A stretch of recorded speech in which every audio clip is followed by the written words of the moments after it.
Hi, Soapy friends. I'm Kandra. Welcome to Wet Soap Wednesday. Chocolate-covered banana balls. Part 2. This is actually going to be a 3-part series. Last week, we made the banana soap. And I didn't plan on it, but Amy over at the Soap Challenge Club, I think the same day, posted this really cool video where she took balls of soap and then covered them with really, really thin shavings off of a Kaleidoscope pour. And it was so cool. I know we have to do that.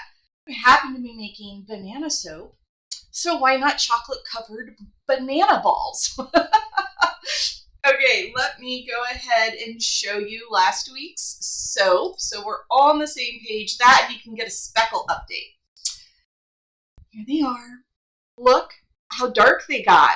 I posted the link down in the description of this stream for the YouTube video so you can see these being made. And you can see how creamy colored these were. And the speckles kept getting darker, just like bananas. Okay, let's look at the banana balls. So Thursday, we rolled these up. This is the exact same batter as these. The only difference is I poured this off into a separate mold.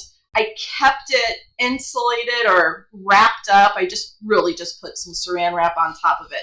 And then the next day it was still soft and pliable, so we rolled it up into balls. These have been in the refrigerator. It's the exact same soap. I'm sure these will oxidize into speckles if I was to leave one out, but I'm not going to because they're still a bit tacky, and I want them to remain tacky so we can wrap the skin around them. And these still, this smells exactly like banana bread. So this still has all the aroma to it. But see, they're still soft and pliable. I think you can see I'm still kind of pushing in there. And that's exactly what we want to make our chocolate covered banana ball skin stick to the banana balls. So step 1, banana balls. Step 2, make the skins. Step 3, wrap them, which we'll do tomorrow. So I'm using the exact same recipe as I did for the banana balls, sans banana. We're going to do a Kaleidoscope pour. We're making a very small amount of soap because we're not even going to use all this soap for the skins. I'm going to have just a couple of chocolate Kaleidoscope bars. What makes this recipe different than my standard go-to vegan palm-free recipe is this doesn't have any coconut oil in it, so it soaps differently. And I like to have a recipe without coconut oil in it because I run across many of my customers have an allergy to coconut oil. So there's a couple other little tricks with soaping with this, and that'll all be included up in the recipe when I get that uploaded.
This recipe is my vegan coconut free. So it's my coconut free version, the one I promised those of you that have asked about it to get up on the site soon. And it does take a little extra longer to set up because you have to use a higher water content on it to avoid it being brittle. So as you can see, it's sticking a little bit here. In fact, this morning, this bottom was really, really soft. Oh, it feels really firm now, though.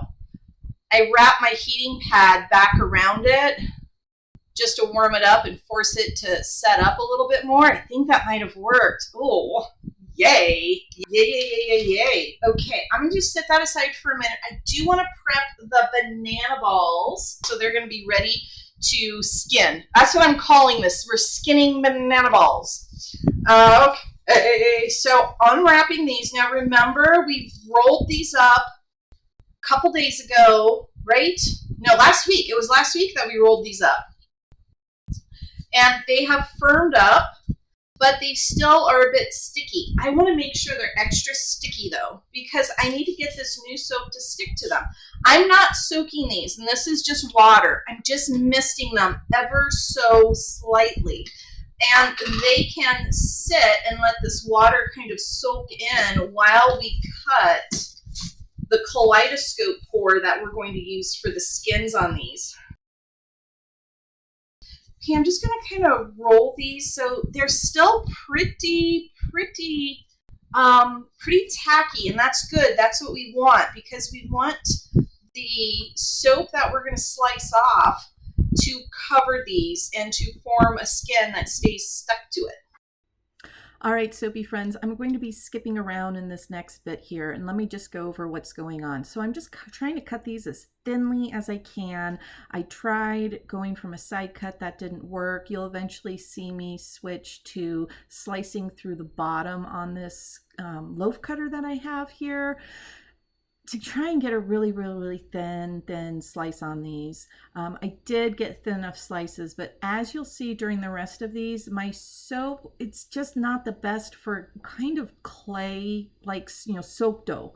So not the best recipe to use for this, but I did get some success after a lot of struggle here, and we'll see that in a moment. But let me show you some of the issues that I did run into. But I'm excited. I want to wrap up a banana ball. Oh my goodness. Okay. Here we go. So I just need to go slowly and carefully so as not to break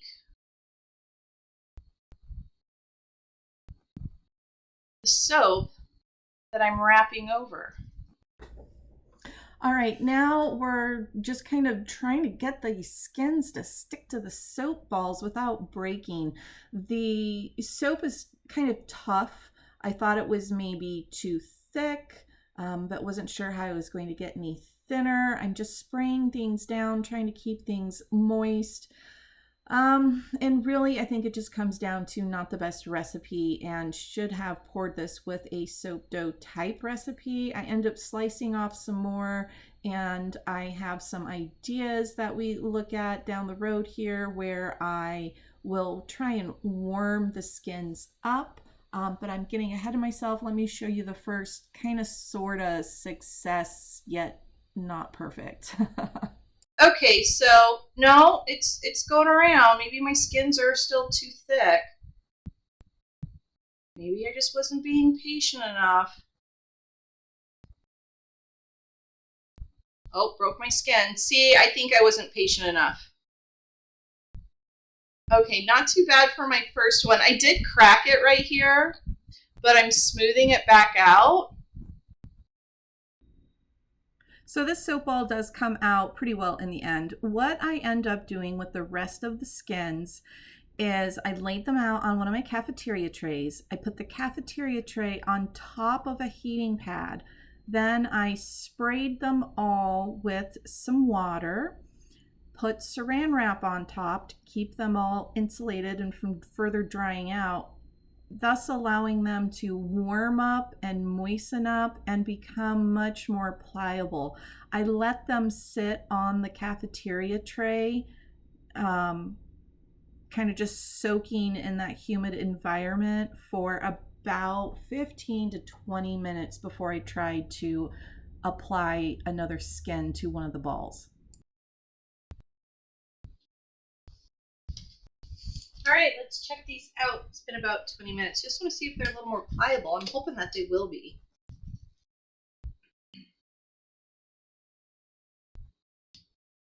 Oh, that was, yeah. I mean, this is almost kind of melty in here. Too goopy for soap to be, but it might be exactly what we're looking for. I'm going to put that goopy side on the soap ball.